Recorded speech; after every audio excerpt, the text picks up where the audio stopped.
దశలో యాకోబు గారు దేవునితో ఏం చేశారు? పోరాడాడంట. ఏం చేశాడమ్మా? దేవునితో ప్రార్థనలో పోరాడాడు. అయితే మొదటగా ఆయన జీవితాన్ని మనం చూసినట్లయితే, తల్లి గర్భమందు యాకోబు తన సహోదరుని మడిమను పట్టుకొనెను. ఈ వాక్యం ద్వారా దేవుడు మనకేం తెలియపరుస్తున్నాడంటే, యాకోబు గారు పుట్టుకతోనే ఒక పోరాట యోధుడు అనమాట. పుట్టుకతోనే ఏంటి ఆయన? ఒక పోరాట యోధుడు అనమాట.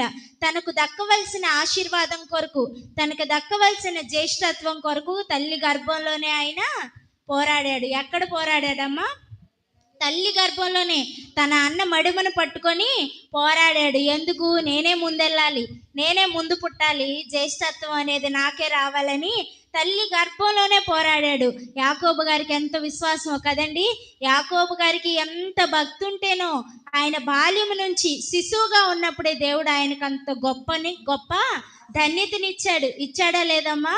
బైబిల్ గ్రంథంలో మనం చదువుకుంటున్నాం ఏమని? తల్లి గర్భమందే యాకోబు తన సహోదరుని మడిమను పట్టుకున్నాడనమాట.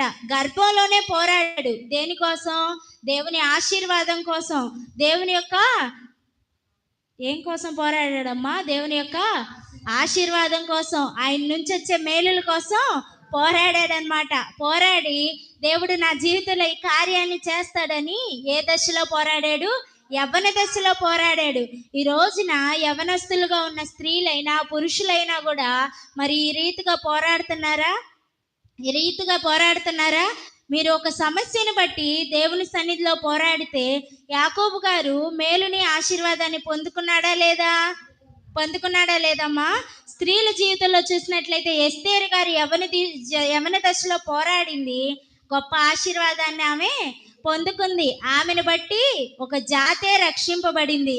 మరి యవన దశలో ఉన్న స్త్రీలు, బిడ్డలు ఎవరైనా ఎస్తేరు రాణి గారి వల్లే పోరాడుతున్నారా? ఈ రోజుల్లో పోరాడేవారు ఉన్నారమ్మా? పోరాడితే యవన దశలో నిన్ను బట్టి నీ కుటుంబం రక్షింపబడిద్దేమో, నిన్ను బట్టి నీ తల్లిదండ్రులు రక్షింపబడతారేమో, నిన్ను బట్టి నీ యొక్క స్నేహితులు, ఈ రోజున యవన బిడ్డలు చదువుకుంటున్నారా లేదా, నిన్ను బట్టి నీ యొక్క స్నేహితులు రక్షింపబడతారేమో అనే ఒక గొప్ప ఆలోచనని నీవు కలిగి ఉంటే, ఎస్తేరు రాణి గారు ఎలా అయితే ఆశీర్వాదాన్ని పొందుకుందో నీవు కూడా అలాంటి ఆశీర్వాదాన్ని పొందుకుంటావు. అయితే ఈ యొక్క సమయంలో పురుషుల జీవితంలో మనం చూసినట్లయితే, యాకోబు గారు యవన దశలో ఏం చేశాడు? దేవునితో పోరాడాడు. ఏం చేశాడమ్మా? మాట్లాడాలి. యవనస్తులు ఏం చేశారు? పోరాడాడు. తనకు కలిగి ఉన్న బలహీనతలని దేవుని ఎదుట ఒప్పుకున్నాడనమాట. నేను తప్పులు చేశానయ్యా, నేను పాపం చేశాను, నా అన్నని మోసం చేశాను, నా తండ్రిని మోసం చేశాను, ఈ యొక్క తప్పులన్నీ నువ్వు క్షమించు ప్రభువా అని చెప్పి దేవుని దగ్గర ఏం చేశాడు? పోరాడాడు. మగసిరి గలవాడై దేవుని సన్నిధిలో ప్రార్థన చేశాడు. ప్రార్థనలో ఏం చేశాడు? పెనుగులాడాడు అనమాట. పోరాడాడు. ఏమని? నువ్వు నా యొక్క తప్పుల్ని మన్నిస్తేనే నేను నిన్ను వదిలిపెడతాను ప్రభువా, నువ్వు నన్ను ఆశీర్వదిస్తేనే, నువ్వు ఈ సమయంలో నన్ను ఆశీర్వదిస్తావా లేదా? నువ్వు నన్ను ఆశీర్వదిస్తేనే ఈ స్థలాన్ని విడిచిపెట్టి నిన్ను పోనిస్తాను. నా జీవితంలో ఈ తప్పులన్నీ మన్నించి నన్ను ఆశీర్వదించమని చెప్పి ఏం చేశాడు? పోరాడాడు. తన యవ్వన జీవితంలో ఎంతో కన్నీటితో ప్రార్థన చేశాడు అనమాట. ఏమని తెలియపరుస్తున్నాడు? 4వ వచనాన్ని మనం చూసినట్లయితే, అతడు దూతతో పోరాడి జయమొందెను. అతడు కన్నీరు విడిచి అతను బతిమాలెను. బేతేలులో ఆయన అతనికి ప్రత్యక్షమాయెను. అక్కడ ఆయన మనతో మాట్లాడాను. చాలండి. ఏమని చేశాడు? అతడు దూతతో పోరాడి జయమొందాడనమాట. పోరాడి గెలిచాడా లేదా? తన యవ్వన జీవితంలో చాలా గొప్పగా పోరాడాడనమాట. దేనికోసం పోరాడాడు? ఆశీర్వాదం కోసం పోరాడాడు.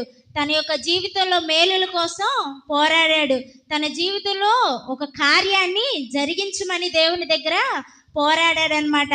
యవన దశలో తన సొంత బలంతో పోరాడలేదు. దేంతో పోరాడాడు? ప్రార్థన అనే ఆయుధంతో పోరాడాడు. ఏ ఆయుధంతో పోరాడాడయ్యా? ప్రార్థన అనే ఆయుధంతో పోరాడాడు. యవన దశలో ఉన్న చిన్న బిడ్డలు, పురుషులు ఎవరైనా కూడా, బాలురు ఎలా పోరాడాలి? యాకోబు గారి వలె పోరాడాలి. తను ఏం చేశాడు? మొదటగా ఏం చేశాడు? తన బలహీనతలన్నీ దేవుని ఎదుట ఒప్పుకున్నాడు. తెల్లవార్లు